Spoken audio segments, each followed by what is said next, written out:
Hello, good morning, good afternoon, good evening, depending on where you're joining from today. Thank you for joining our weekly live discussion, our live digital transformation related discussion. We do this every Tuesday at this exact same time, same place on LinkedIn, YouTube, Twitter X, Facebook, and TikTok. We're streaming live. So thanks for joining wherever you're listening or watching here today. Every week we cover things from a tech agnostic angle to talk about related to digital transformation, including the strategy, people, process, and technology sides of things. My name is Eric Kimberling. I'm the CEO of Third Stage Consulting, and we're an independent consulting firm that helps clients through their digital transformation journeys, including their AI and data journeys, which is the topic here today.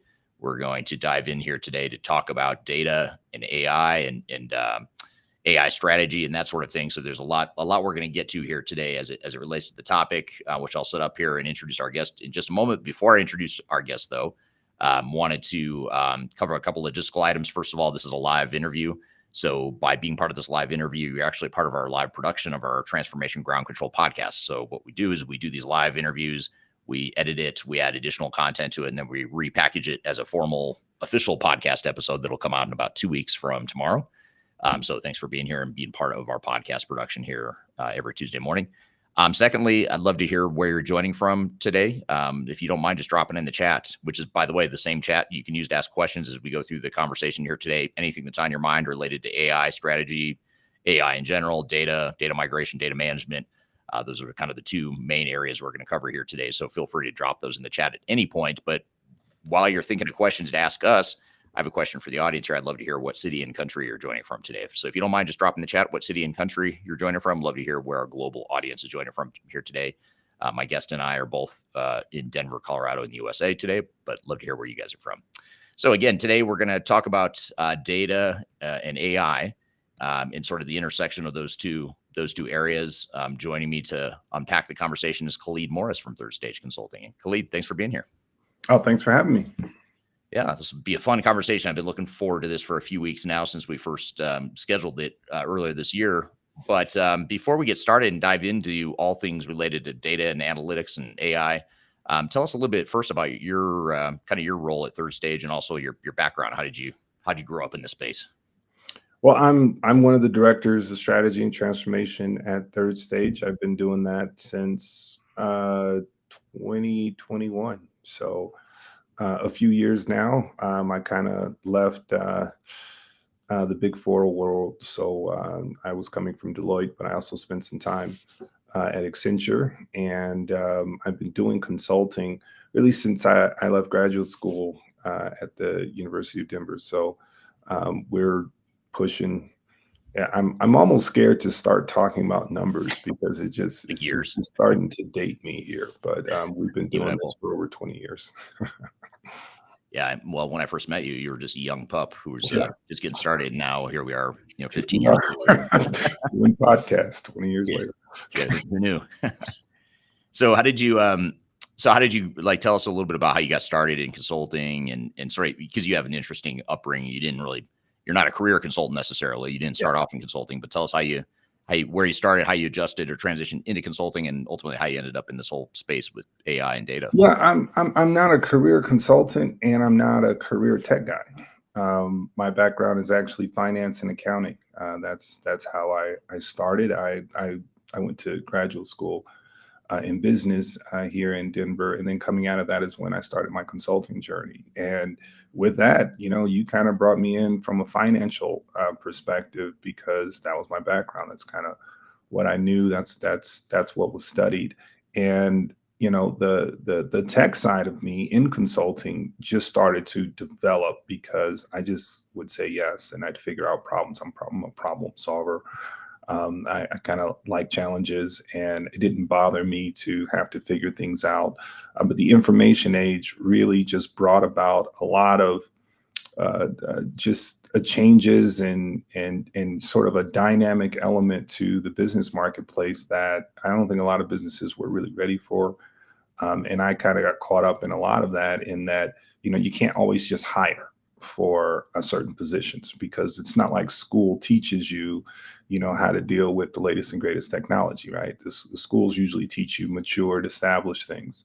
And so a lot of the times I would just kind of be on site and they would ask me, oh, could you figure this out? And that's kind of what pulled me into certainly the data side, but just into the technology side in general, is just being on projects and being responsible for them and having to solve some problems that we couldn't hire for in a month and a half or 2 months. And so we had to kind of figure out, and then you sort of build an acumen based on that. So just answering questions, figuring out questions and answering questions is sort of how I kind of got looped into the technical aspect of it. And it kind of brought me into some really technical spaces, particularly around data and data integration and kind of merging applications. I kind of was there from the programming side to the software as a service side, and kind of as things kind of went to cloud computing, computing, your role kind of changes, and the ask kind of change, and you sort of start to solve different problems, and it sort of just starts to build a different just professional acumen or skill set in general. And I think we're kind of there now with AI. I think AI has sort of just popped up, and then all of a sudden you have to answer all of these AI questions, and you have to figure things out from an AI perspective. It reminds me of the cloud. It reminds me of when things went from on-prem to cloud-based. You kind of have this sort of shift where companies sort of had to figure out, like, how do I move stuff? How does this work best for me? Is there value here? And obviously, organizations are smart; they figure it out. But yeah, this era now reminds me of that. Yeah, it's an exciting time for sure. It's kind of like that transition from on-prem to cloud, but on steroids. I mean, just On steroids, yeah. Well, because there's a paradigm shift on top of that too. So it's not just a functional need there, but there's a major threat to your business can get canceled from yeah, a strategic side, right? So there's a AI strategy part that sort of needs to be layered with what it is you're doing, and these are technical things. So it's not like people just know. Like, you say, okay, well, what is your strategy? They don't really have a strategic view of this, because it wasn't like they've been thinking about this for the last 5 or 10 years, right? It just sort of popped up on them. It's like, I don't know. You just presented this question yesterday. I don't know the answer yet. right. So that's where it becomes interesting from a consulting perspective, from a business perspective. And, it's just one of those things that we all have to adjust to.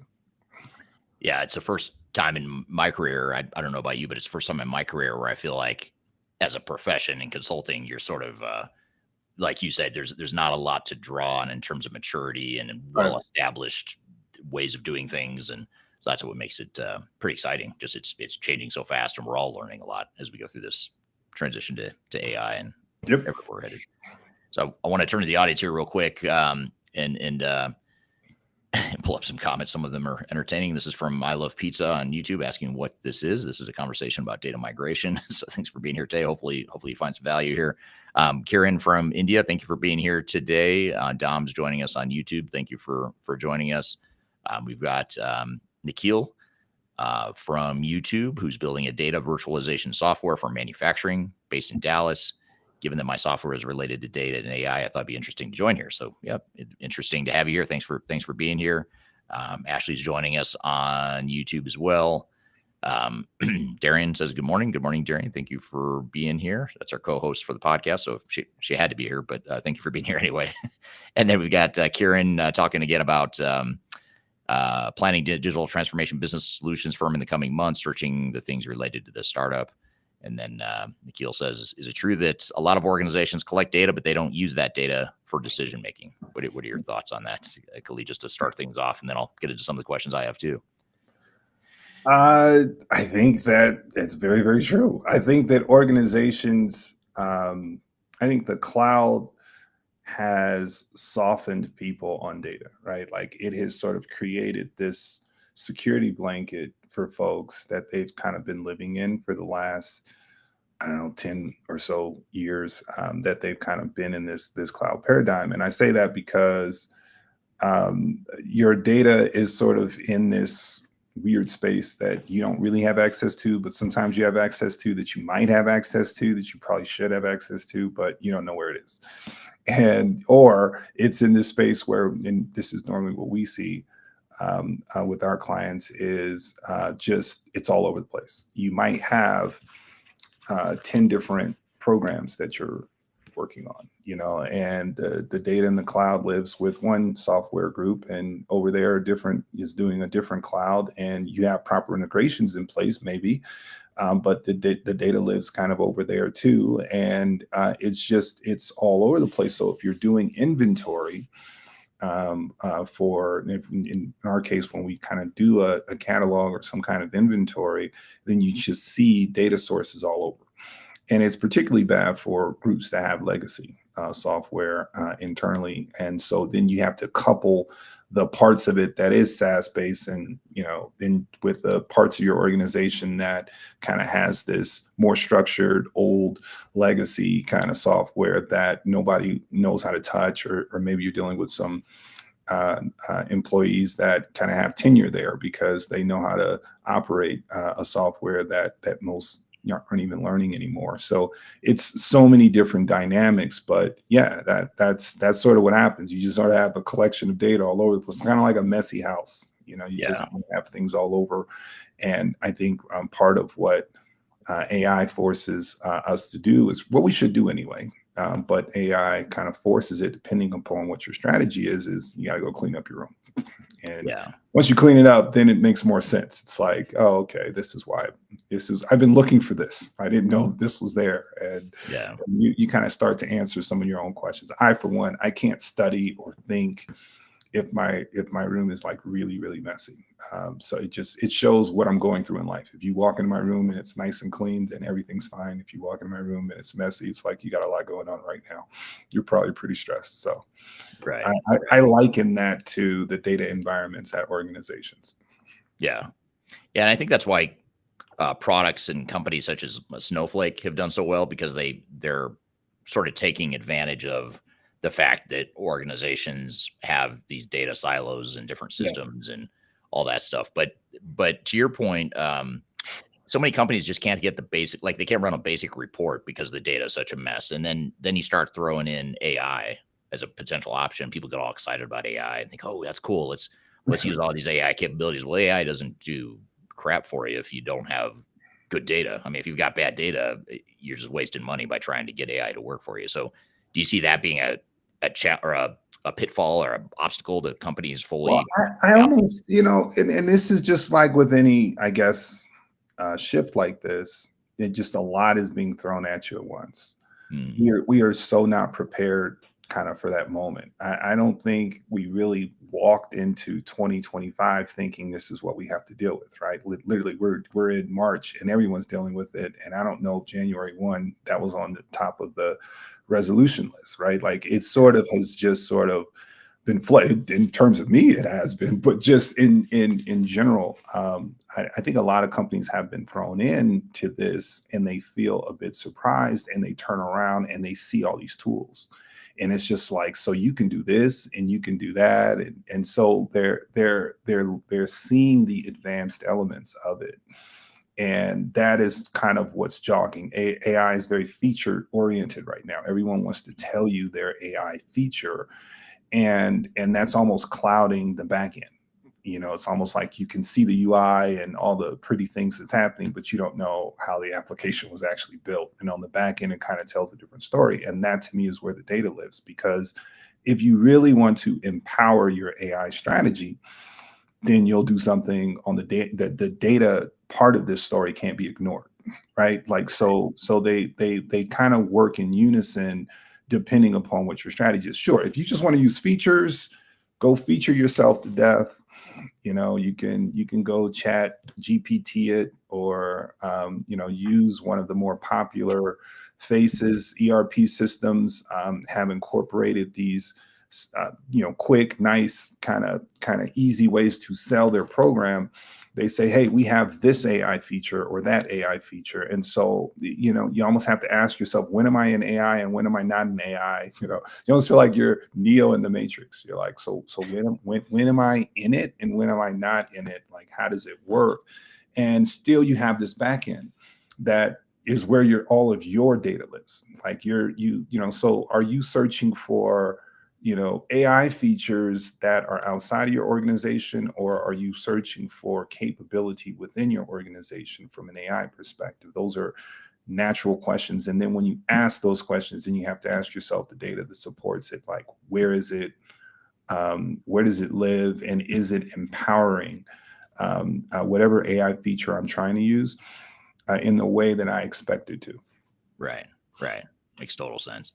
Now we're gonna keep coming back to this AI thread for sure, and that's a key part of what we're gonna talk about. But here's a comment or a question here from uh, Arun on YouTube. Says, what key factors should organizations consider when planning a large scale data migration? That's a pretty loaded, that's a big question. But how would you summarize some of the things that companies need to think about as they think about how to clean up their data and migrate to these new systems? That's really, I think, where it starts. I mean, you can want to do data migration till you're blue in the face, but you really have to see the raw form. I think the steps are pretty basic, and it kind of starts with cleaning. And so, you, especially if you have multiple data sources. So I don't know what the source end of that kind of looks like. And it would be great if you just have one source of data and you have to migrate one source of data to one other target source online or some secure kind of storage area.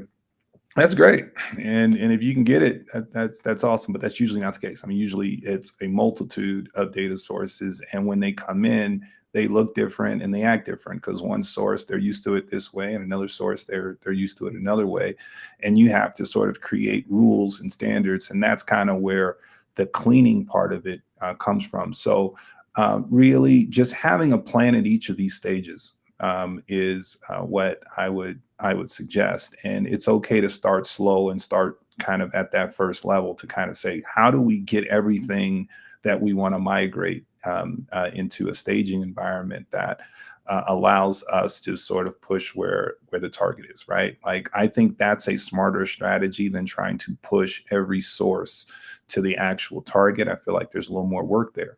But getting everything kind of in the same place, and then starting to do the cleansing exercises so that you kind of have a basic set of data that you can kind of apply. I don't want to call them global rules, but apply sort of a set of transformation rules to, so that it can properly load into whatever the target is. That would sort of be my approach. Yeah, makes total sense. And it's not just about getting the data there. That's part of it. It's cleaning up the data, mapping it, migrating, all the stuff you just talked about. But what about the governance behind it, as far as putting processes in place to ensure that the data doesn't just get corrupt again as soon as you put it in? Because I think a lot of times people don't realize the impact that humans have on dirty data and siloed data and all that stuff. So how do you? Well, it's for really large scale data, you kind of have to do that because it's so much, and you kind of have owners depending on your environment. If you're in an environment like we've described, where you have data that's scattered all over the place, usually they have different owners, and that's usually why you might have a product owner that uses one SaaS program. And someone, a different department, uses a different program, and part of the exercise is to sort of bring all of that over into this sort of migrated area. And kind of in instances like that, you're kind of living in a world where you kind of need owners. Like, okay, can you tell me, is this right? Like, is this all of the data? Is this accurate? A technical person can't really speak to that. A functional person can usually tell you, or the owner can usually tell you, these are all of our suppliers, or this one shouldn't be there anymore. We don't use this guy anymore, or this value is correct. It ties to whatever validation that they're sort of using. So from a data governance perspective, for large scale data, you definitely need it. If it's a smaller company, maybe you can get away with some things that you can get away with kind of a more reduced kind of governance kind of effort. But if it's a larger organization, I don't know that you have a choice. Once you get past the actual migration, though, I think that's where data governance becomes interesting, because most people just leave it. They just sort of let it go. And that's where your organization starts to fall back into some of the bad habits that it's had for some time. So I think data governance is a great maintenance, a great way to remain efficient, a great way to check on the validity of your data and accuracy of it, kind of across the board. It's sort of a basic lean principle, if you will, if you think about it from a continuous improvement perspective. So I'm an advocate of keeping governance measures in place, kind of post migration, you know, post implementation, and just kind of have quality checks around those things, just to make sure that the health of your data is good going forward. I don't think that I don't think organizations think of their data as a strategic asset.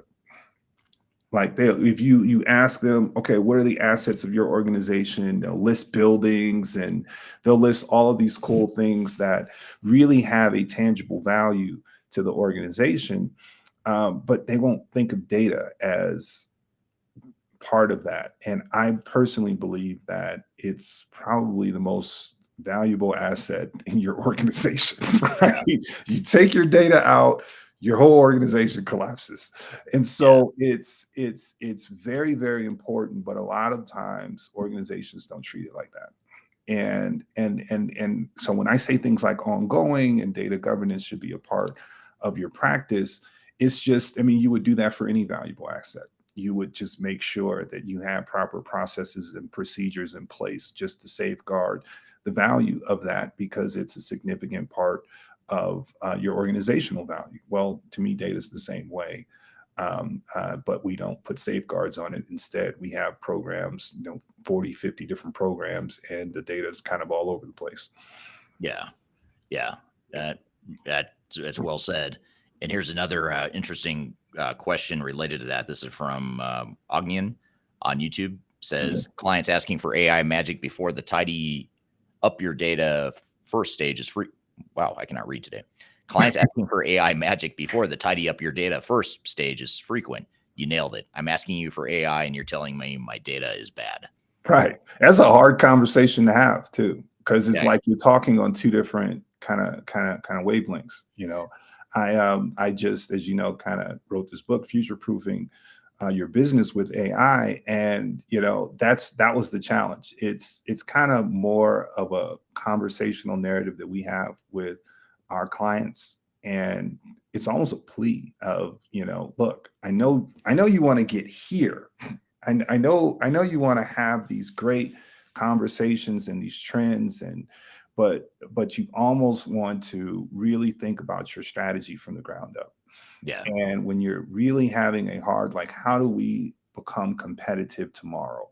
What does our organization look like tomorrow? You're not going to have those conversations if you're not talking about your data, right? If you're talking about everyone else's data, or, oh, we can bring in this from the cloud, or, oh, we can do this, or we can do that. But when you ask yourself the core parts of this business, what makes it special, and the data that drives that, that to me is where you start your AI conversation. Is, okay, let's get to what we do as a core, as a what we do well, what we do special, and let's look at the data there, and then ask yourself, how are we? Where does this data live? Do we have access to it? And is there analytical, intelligent, or AI driven strategic elements that we can place on top of that? Do we even have that capability? And most of the time the answer is no, we don't, because the data is sort of contained into this space. So then that opens up all the things that I think the viewer there was kind of alluding to, was now we have to get into migration conversations. Now we have to kind of get into these spaces of how do we create a safe space for our data so that we as an organization can apply value to it. We as an organization can actually use it. I can't use it when it's in for, I'm not picking on any, I'm not going to pick on any ERP systems, but I can't use the data the way I want to use it when it's in some other program. Yeah. Yeah. And I've got a follow up to that exact point here in just a second. But before I do, I want to share with the audience something that we're pretty excited about at Third Stage. We are launching next week it should be published, but you can actually pre-register for it. It's a guide to AI strategy and implementation. So if you scan this QR code right here on the top left side of your screen, or if you're watching this after the fact on the podcast, you can go to the show notes below. We'll include a link to it. But scan the QR code right here, and you can get access. We'll email it to you once it's released here in the next few days. But it's our pretty dense, information-packed guide to how to define an AI strategy and how to plan for an AI implementation as part of your digital transformation. So if that's something you're interested in on the AI front, be sure to download that, and you'll get that paper as soon as it's released. So I'll leave that QR code up here for just a second for you to scan. It's your convenience here, and hopefully you'll learn a lot from reading that. So here's a question, Khalid, just to build on what you just said right before I mentioned the guide to AI. Nikhil on YouTube asks, is vendor lock-in a big challenge in data migration? So you were just talking about ERP versus AI, and I kind of want to dive into this a little bit because, all the big ERP vendors, NetSuite, SAP, Microsoft, all these guys and gals are investing heavily in AI. I mean, I don't know of a single software vendor that's not talking heavily about AI and investing in AI. So how do we navigate this whole vendor lock-in thing as it is? Because already I think a lot of companies are struggling with one system being the attempted one size fits all answer to all their technology needs. Now you throw AI in the mix, and obviously the ERP vendors are kind of trying to do a land grab here to try and get as much of that spend as they can. So how do you navigate that that separation, or should there be a separation between AI and I don't know that I look at it as a vendor lock. I think every organization has to answer an AI question. So I don't know how you get away from dealing with everyone else's AI, right? As it relates to whatever it is that you have going on. So in software before AI, like last year, or 2 years ago, if you want to go really, really far back, we kind of had a lot of discussions around best of breed versus kind of a unified kind of model. And no matter how you sliced it, you kind of always got pushed into some form of best of breed. It was either dramatic, where you just basically had pieces all over the place that you sort of brought together through integration, or you kind of had the space where 80% of your organization was on one platform and the rest of the 20% was sort of sparsed. And even ERP companies were pushing their third parties. And so you never really had a space where you had one organization, one software in your organization. And I think now with AI, you're kind of in that same mode. I mean, every organization is going to have their little slice of heaven, and they're going to sell that. You go look online, they're going to say, well, this is what we're doing in AI. It's almost like if you're not doing something in AI, then you're out of date. Then you're not serious about software, et cetera, et cetera. So I don't know that you can get into a space where you're kind of locked in per se, and that you're just sort of dealing. Okay, well, what can you do to me? The questions that what can you do for me? The questions that I would have is, what are you doing with your AI, right? Because it's easy to take your eyes and turn to software companies for help, and say, okay, well, how can you AI enable my organization? But there's a host of, and we dealt with some of this in Stratosphere last year, but there's just a host of, I don't call them issues, but just things to sort out, with respect to where are you getting this data from,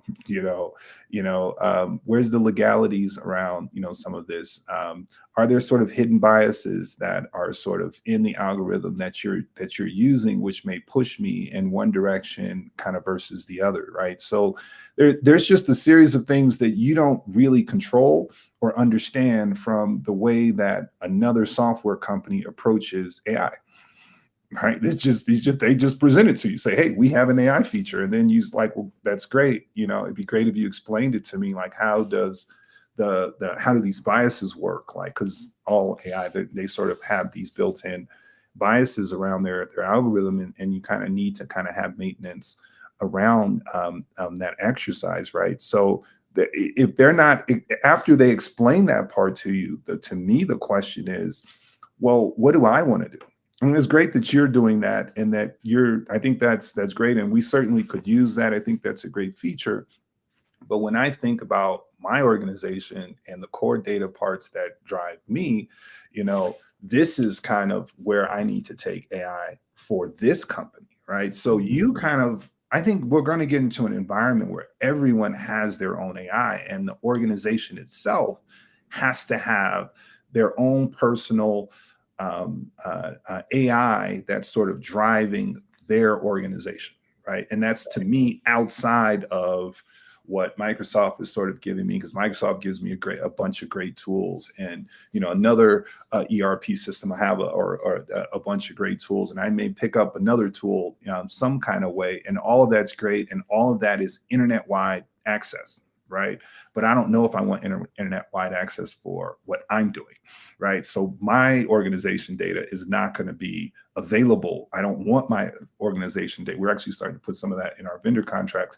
I don't want my AI, my core data to be available to the entire world. I want my core data to be available to me and my organization. And I do want AI that's layered on top of that to give me a competitive advantage for the data that I collect, right? Mm-hmm. And a SAP can't help you that per se, right? Like they'll contain the data and that sort of thing, and you can migrate the data to a special place, and then you can deal with how you want your AI strategy to sort of function, particularly if it's a unique sort of functioning there. But inside SAP, it's going to be SAP for SAP clients. And they're going to have sort of these generic AI tools that work and that's great and that you should leverage, but it may not necessarily be that real unique driver that you're looking for, that you need for your organization. And so that's where I don't really look at it as lock-in. I think that you accept and you continue to build and grow and develop your AI strategy for your organization, so that you're leveraging multiple tools, and then naturally your organization can start to choose and work off of what's driving it the best, or what's going to kind of give it the best advantage going forward.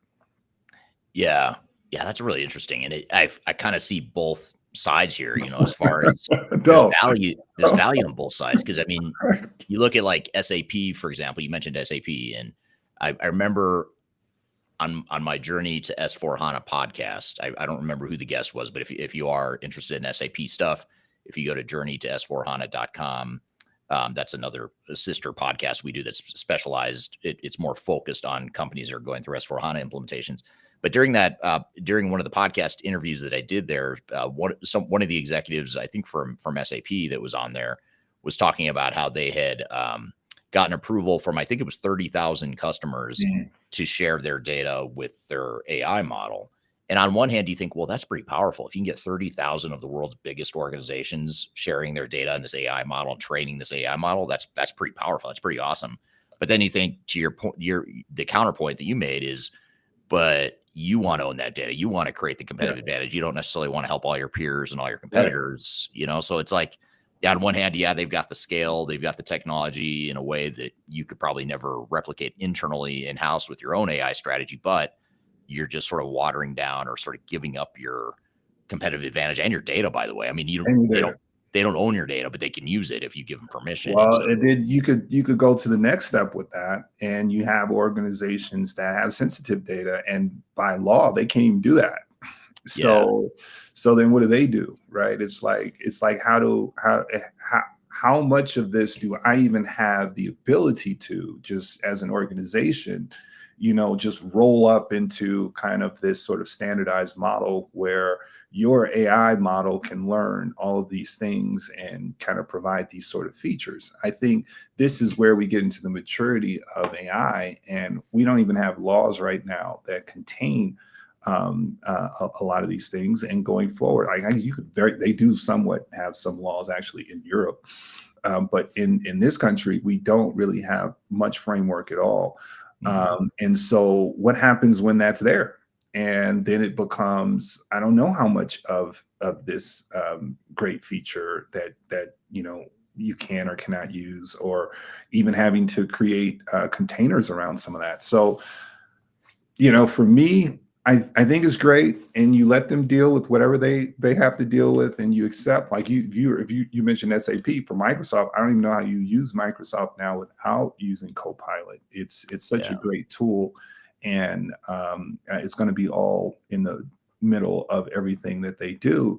And so you might not even have a choice in terms of how much of an AI you're using or not using from a given system. But it still comes back to, it's great that all these great people are thinking for me, and they're all smart, and all of these tools are brilliant, and they're very effective and helpful. But who knows your organization better? You or a tier one software, or if it's not even tier one, whatever software you're using, the answer is going to be you. And when you get into a small room with your team and you start to think about what really is going to move the needle for your organization, your AI strategy is going to look a lot different than what they're presenting you. And that's the conundrum that I think a lot of organizations are in the middle of. Sometimes they don't even know it. And they're having these AI conversations, and it's cool that they're having them. But I think the one conversation they're not having is, well, what is my organization going to do? What do we want to do? What do we need to do? What do we want to do? And I think that when you're in a space where you're competing against other organizations, the ones that are having those conversations and they're coming back to the marketplace with a real value add component to what they do, I think those organizations can win. And I think those organizations, set themselves up for long-term success versus the organizations that are kind of being reactive, like, wait, what can we do with what feature? And this, I don't even know if they're applying OCM to a lot of these new features. And so, who's using it, who's not using it, who cares to, how does it just turns into all these questions rather than kind of having kind of this functional practice within your business that kind of almost partners with AI, that becomes a part of strategy. So when I say AI strategy, I'm kind of thinking of more of a partnership versus, kind of having useful tools, like just another spreadsheet.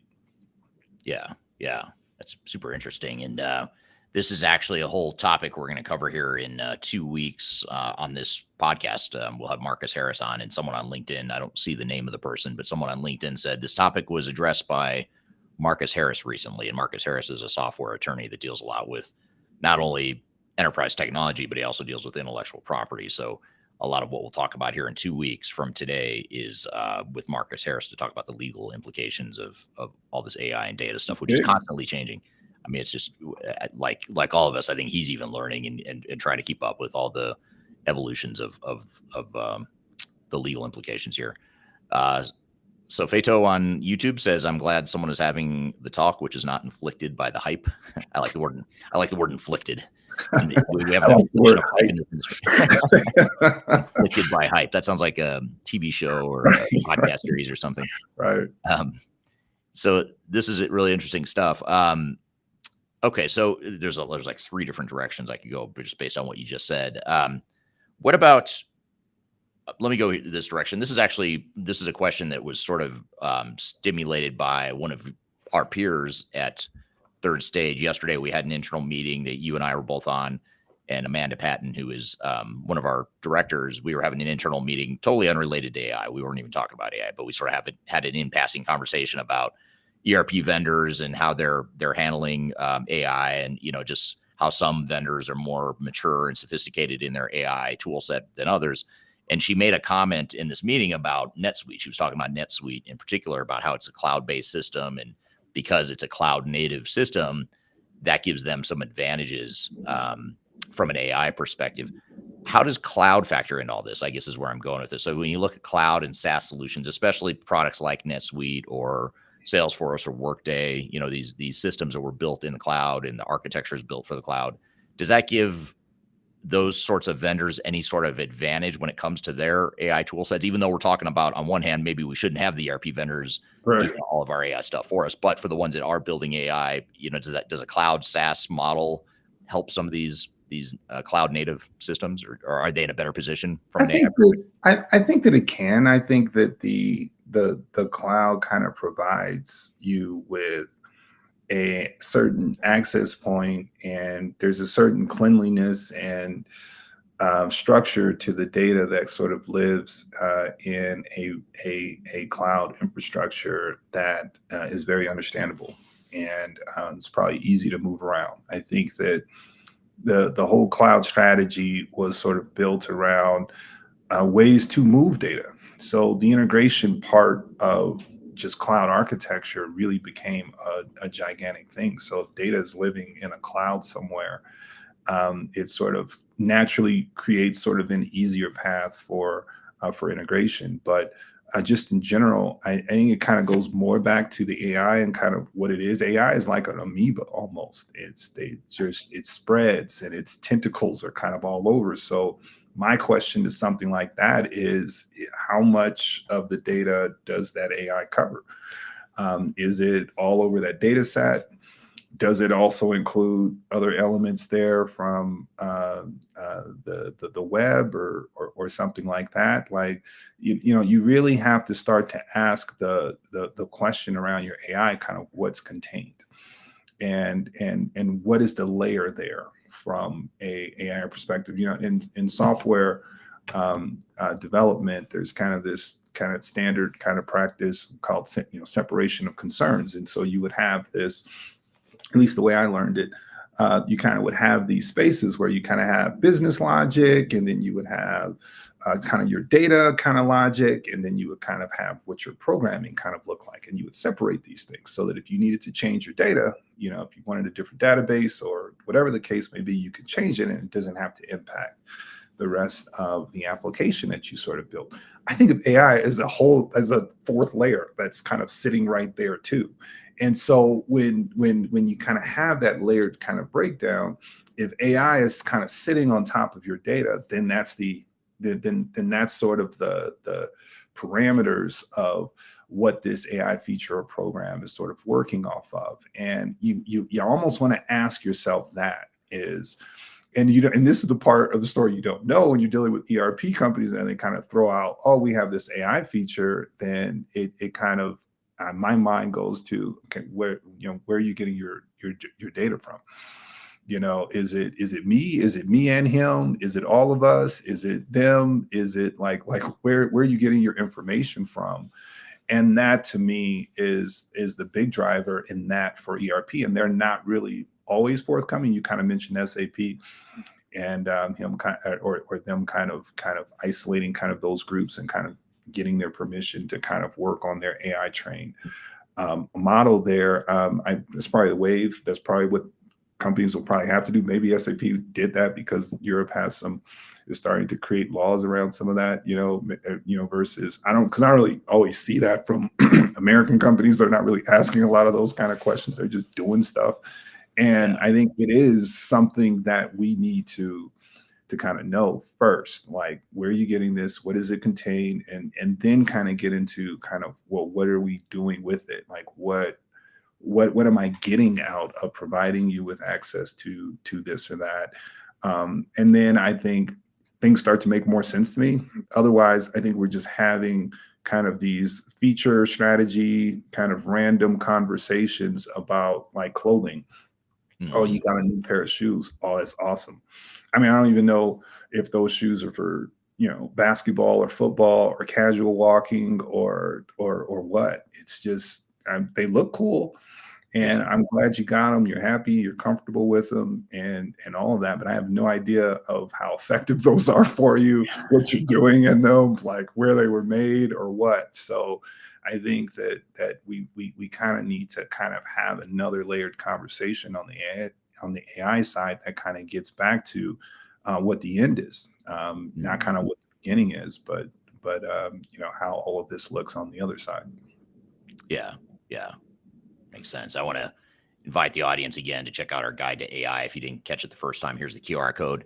If you download that guide, you can get our guide to AI strategy and implementation. It'll be released next week. So if you go ahead and register now, we'll send you an email with a link to that as soon as it's published next week. But one thing I want to do, I'm going to see if I can share this article with you here, Khalid. I'm just putting up a headline article from a Wall Street Journal. This is a really interesting article that came out a few days ago, and it kind of leads me to another question here. In fact, let me do something here. I'm kind of there we go. So this article I'm popping up on the screen was about Disney and how it's sort of like a feature story about an employee at Disney who downloaded some AI tool. A hacker got into that AI tool, and then it got into the Disney systems as a result. It kind of, I bring up this article because it's top of mind. It was recently, published as a feature story in the Wall Street Journal, but it brings up a really interesting question or a thought around cybersecurity.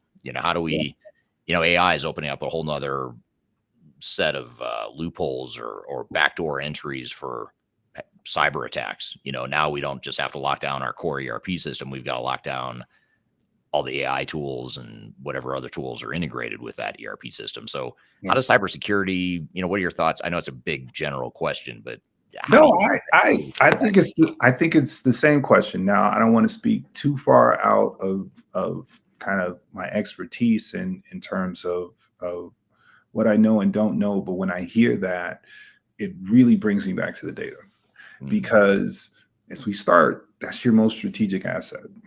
So no one's trying to hack for no reason. They're trying to hack for the data. They want access to the streams of information, the data components there that kind of live in Disney. And so AI has sort of created natural pipes into your data sets. It just does. So you can naturally see how something like that can happen, and why I think it's more important to kind of to ask those kind of next questions around these AI features, and kind of really getting into the containers around, okay, well, what does this, where does this start and stop?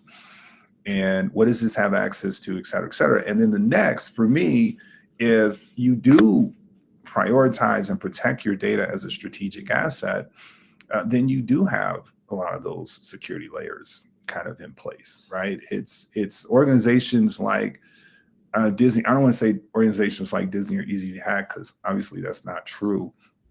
But I can see organizations like Disney having data all over the place because they're so gigantic and because they have so many companies. Disney is one of my favorite companies, just in the history of companies, even though they kind of have some weird historical pieces there. But I love their model. And now when you think about them, they own a lot of media. They're gigantic now. And it's easy to, just from what around acquisitions, it's like, well, how am I integrating, ESPN into the Disney model? They kind of have their own processes, their own procedures, their own kind of, this or that. So once you add AI into the mix, it's like, well, where's the shutoff valve? Is the water just going to flow all over the place, or is it contained to this, or is it contained to that? Or are we allowing this to sort of be all over the place? And then, like, your next question is, well, where are the safeguards for the data? And I think AI is moving so quickly that I don't see the same level of care, the same level of just in the regular programmatic sense, when you kind of have things like separation of concern, you have kind of these security elements and layers. And I think there's a lot of emphasis that's placed in basic programming around security and hacking and concern in that. And AI is just sort of this wild, wild west space where everyone's kind of just quick to market. How do I get this out there quickly? I want this feature to kind of live. And, we have these APIs because nobody's doing this themselves. So they create this API with, chat or somewhere else. And, you kind of have this sort of agreement to sort of piggyback on everyone else's growth and development in this space, rather than take time and care to sort of build it the right way, and just organically. That's the part that's sort of not happening. And so I can see how stuff like that just sort of pops up, is because, really smart programmers understand that and can see that, oh, okay, I can get through back doors that, this third party AI tool that, this organization leveraged in order to kind of do this or that. I can kind of get through that back door to get access to this strategic asset that's very, very valuable, that's left a little unsafe. Yeah. Yeah. Very true. And it's just, another reminder that, every time you layer on a new technology or a new tool, cybersecurity, how it affects your overall cybersecurity risk level. Here's an interesting point. AI is at the user acceptance testing stage in the real world. There will be Right. issues which could slow down the implementation of AI Right. technology. That's a good point. Right. No, that's a real statement. I mean, we're at the production level, like with user acceptance, and we find bugs along the way, but this is live. Right. Yeah. We shouldn't be finding bugs live, but that's just where the market is. Yeah, absolutely. Here's a couple other questions I'll pull up here. SaaS solutions. This kind of gets back to the point we're talking about with the advantage, if any, that cloud and SaaS providers might have. This is from Fado on YouTube. Says SaaS solutions have the advantage of having the infrastructure needed for such workloads, but then he follows up to say small and medium organizations still struggle to invest in the needed infrastructure. How do you feel like? They may struggle to. I think they struggle to understand it more. I think that SaaS has come a very, very long way, and I do think there are more affordable ways for small and mid-sized organizations to even. I mean, when you think about it, just the cloud infrastructure. As a small organization, can you move all of your data to a private cloud? The answer is yes. Does that have to cost you, a ransom note? And no, it doesn't have to, right?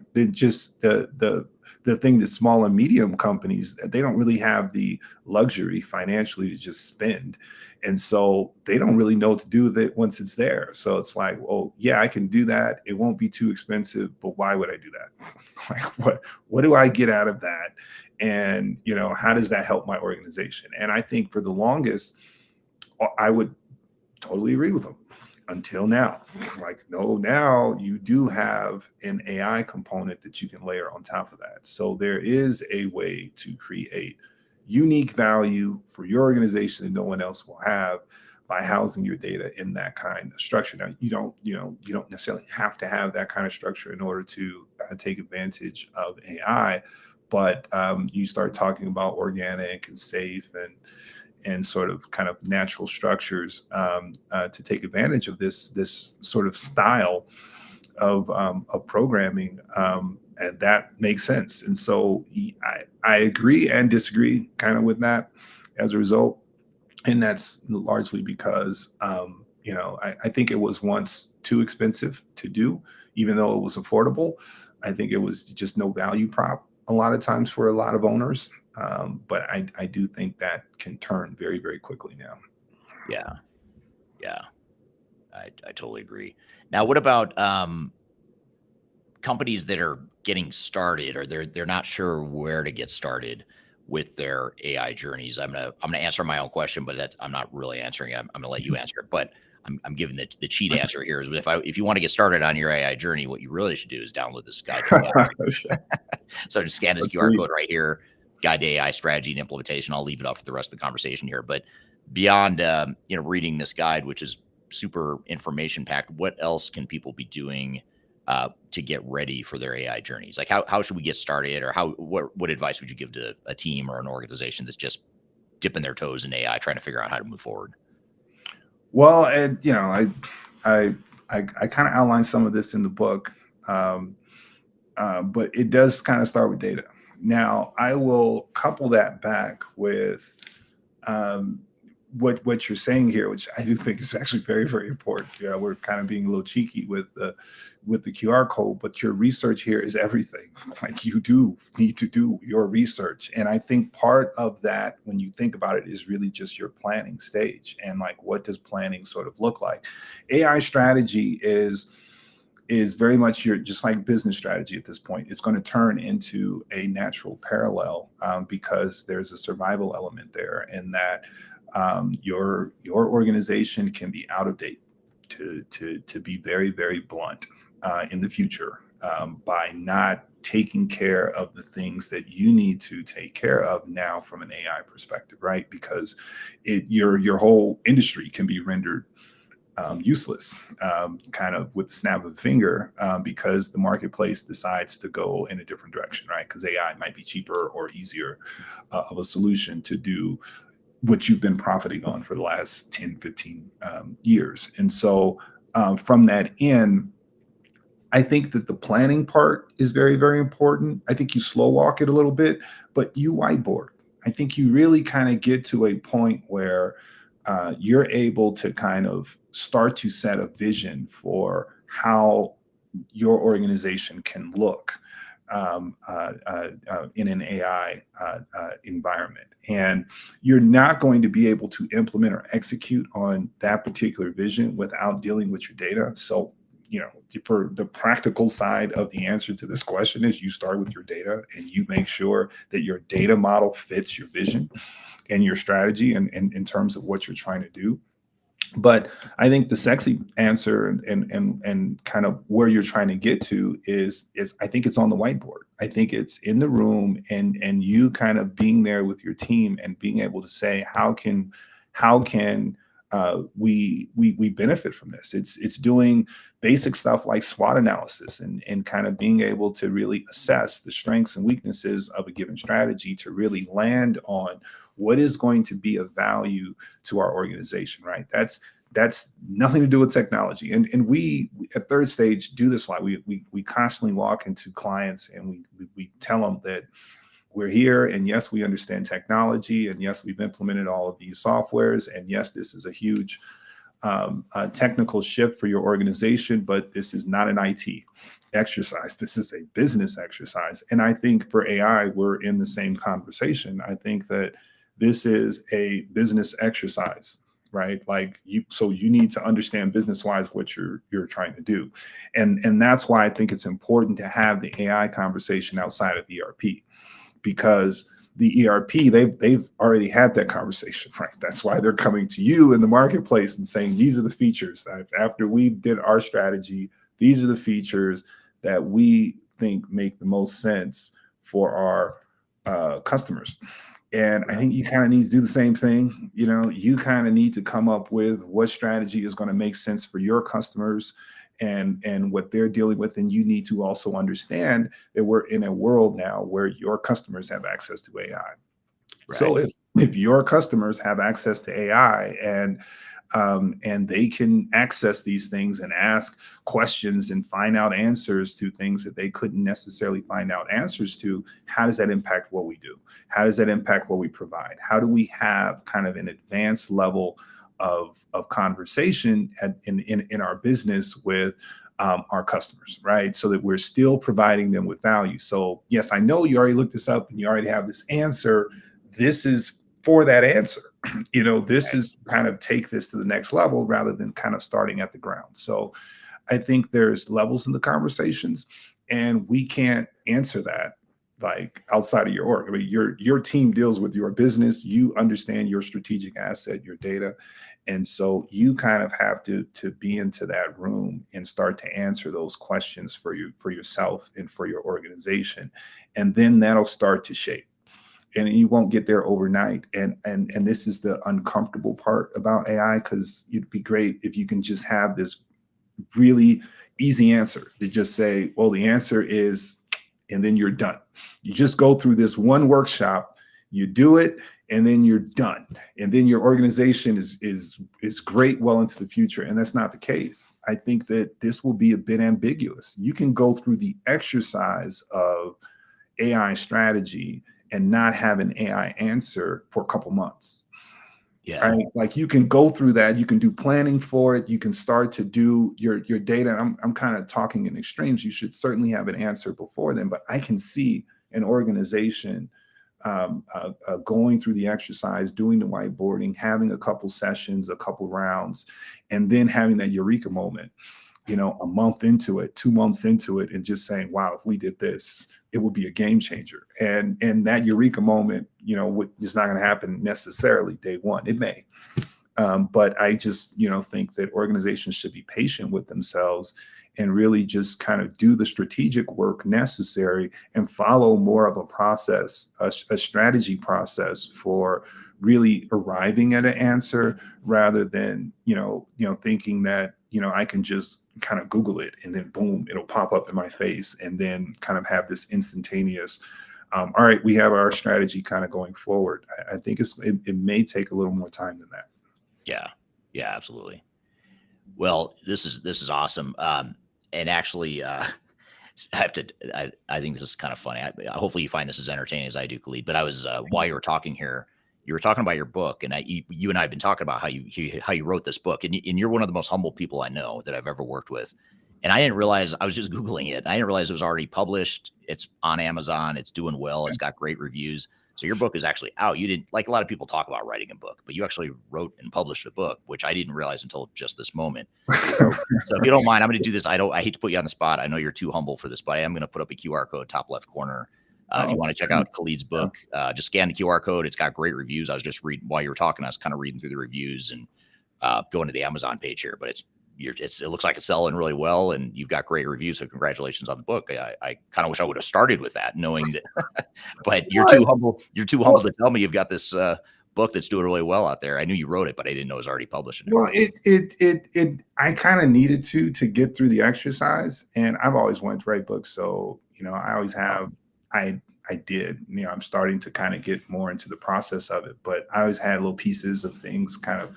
I was a big essay guy, and so I wrote a lot of essays.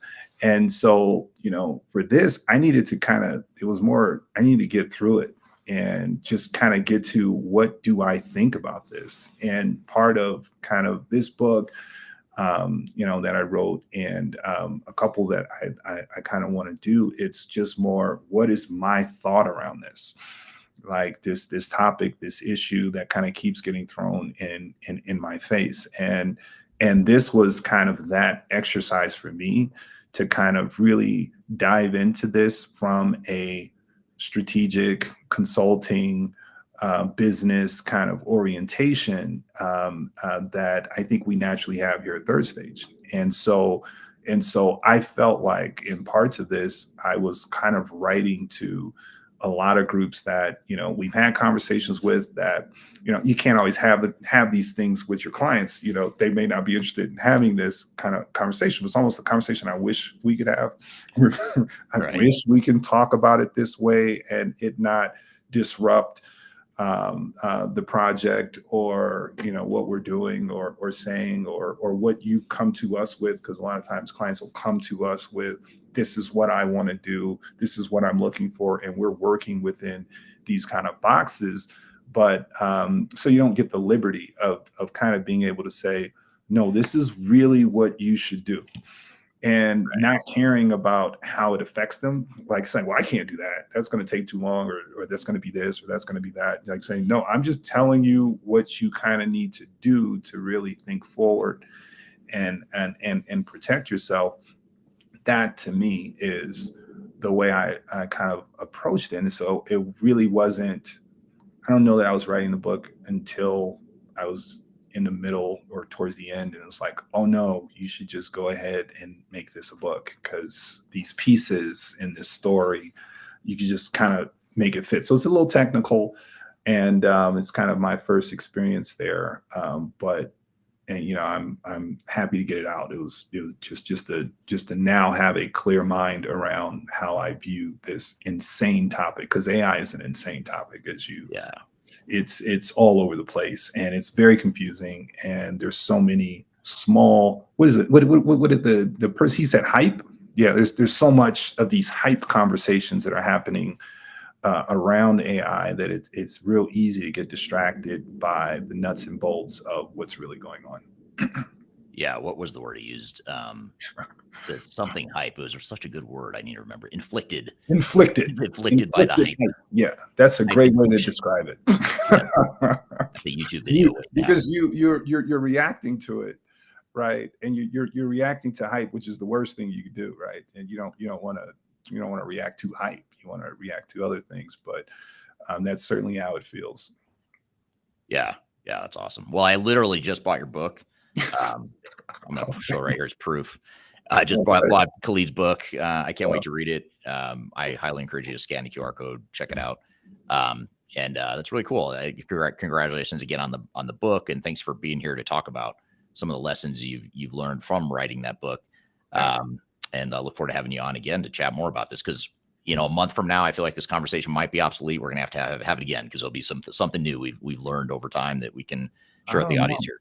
I think certainly another layer, certainly something new. I don't know about obsolete. I think that we're at the beginning of this, and I think we're having a hard conversation about AI.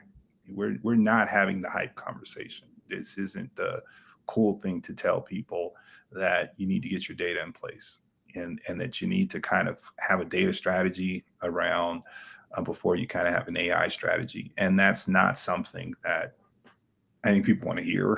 They want to Yeah. hear chat. They want to talk about Copilot and all of these great features that are out there. And that's not what we're talking about per se, but I think that's what's going to drive success in the future. Yeah. Absolutely. Very cool. Well, thank you so much for being here today. I really appreciate you sharing your time and your knowledge. And thanks to the audience for the great questions. These are really good questions. In fact, they were so good, I didn't really get through. I didn't have to really pull up my questions that I sent you in advance. So that was always nice to have a more fluid conversation like that. So thank you for that. And thanks for being here today. We do these live discussions, same time, same place every week, whether you're watching on Twitter, LinkedIn, Facebook, or TikTok or LinkedIn. Check it out. Next Tuesday, we'll be back with another guest. We'll actually have one of our clients on the show to talk about robotics and Industry 4.0 type stuff in the manufacturing world. So that'll be one of our clients that I'll be interviewing next week. It's Boston Dynamics. The CIO of Boston Dynamics will be on next week. And then 2 weeks out will be Marcus Harris, who will talk through some of these legal implications of stuff that we sort of danced around or touched on here today. But he'll be on the show here in 2 weeks. So be sure to stay tuned for that. And this podcast will be released as a full episode and a polished episode 2 weeks from tomorrow. So be sure to check out transformationgroundcontrol.com to learn more about that podcast or to watch all the past episodes of this podcast. Again, if you scan the QR code right here in front of you, that's how you can get Khalid's book. And you can order that off Amazon. And you can also download our guide to AI strategy and implementation, which if you scan the QR code right in front of you here, you can download that for free on our website. So thanks everyone for being here today. Hope you have a great week, and we'll see you next time on the live podcast interview for Transformation Ground Control. Have a great week in the meantime. Take care.